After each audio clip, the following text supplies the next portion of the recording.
मैत्रिणींनो, पल्लवीज किचनमध्ये आपलं स्वागत आहे। तर आज आपण बनवणार आहोत बेसन पिठातल्या छान अशा मिरच्यांची भाजी किंवा तोंडी लावायला मिरच्या म्हटलं तरी चालेल। हे बघा, अशा जाड मिरच्या घ्यायच्या आहेत बाजारातून, त्यांचे असे 4 भाग करायचे आहेत आणि यांच्या आतमध्ये मी थोडंसं मीठ लावलंय आणि यांना आता छान अशा थोड्याशा भाजून घेते। मी पॅन ठेवलाय, पॅनमध्ये तेल टाकून त्यांना छान अशा भाजून मग आपण बेसन पिठाची तयारी करून त्यात डुबवून आपण यात फ्राय करणार आहोत। हे बघा, आता छान अशा मिरच्या मी भाजून घेते। बघा, आपण तव्यावर मिरच्या भाजायला ठेवले। हे एवढं 2 वाटी मी बेसन पीठ घेतले। यामध्ये आपण थोडंसं मीठ टाकूया, कारण आपण मिरचीला मीठ लावलेलं आहे, त्यामुळे यात मीठ कमी टाकायचं आहे।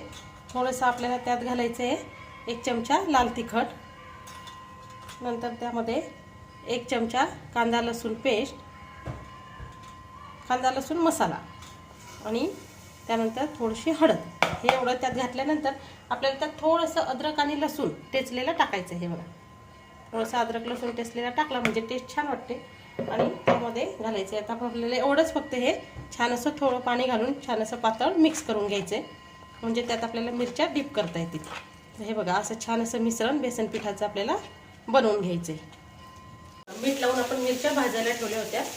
हे बघा, छान अशा आपल्या मिरच्या आता भाजून तयार आहे की दोन्ही साईडने व्यवस्थित अशा त्यांना छान भाजून घेतलेलं आहे। आणि आपण इथं बेसन पिठाचं बॅटर पण छान असं व्यवस्थित तयार केलेलं आहे। बेसन पिठाचं बॅटर पण आपलं तयार आहे। आपल्याला ह्या मिरच्या आता यात अशा डीप फ्राय करायच्या आहेत आणि तव्यावर टाकायच्या। तर मी ह्या मिरच्या तव्यातून काढून घेते। बघा, पॅनमध्ये मी छान असं तेल गरम करायला ठेवलेलं आहे। तेल छान असं गरम झालेलं आहे आपलं। ते यात आपण सर्वात आधी टाकणार आहोत जिरं मोहरी। जिरं मोहरी नंतर त्यात आपल्याला एक छान अशी टेस्ट येण्यासाठी टाकायचं आहे कढीपत्ता आणि त्यामध्ये आपल्याला घालायचं आता डीप केलेल्या छान अशा मिरच्या। अगदी टेस्टी लागतात आणि बनवायला तर अगदी सोपे आहेत। त्याचे बघा, त्यात अशा मिरच्या आपल्याला छान सर्व अशा मिरच्या टाकून द्यायच्या आहेत, म्हणजे खूपच छान अशा मिरच्या आपल्या तयार होतात। हे बघा, सर्व मिरच्या आणि आपण केलेलं बॅटर बेसन पिठाचं सगळं मी टाकलेलं आहे। त्यावर आता मी एक झाकण ठेवते, छान अशा होतील मग त्या। तर मी आता यावर झाकण ठेवून एक 10 मिनिटं याला अशी वाफ देते।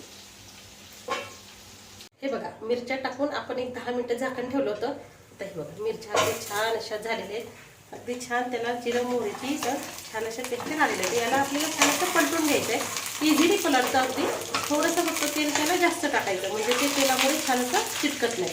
हे बघा, छान अशा मिरच्या आपल्या झालेल्या आहेत। मी आता यांना अशा एक छान अशा पलटून घेते।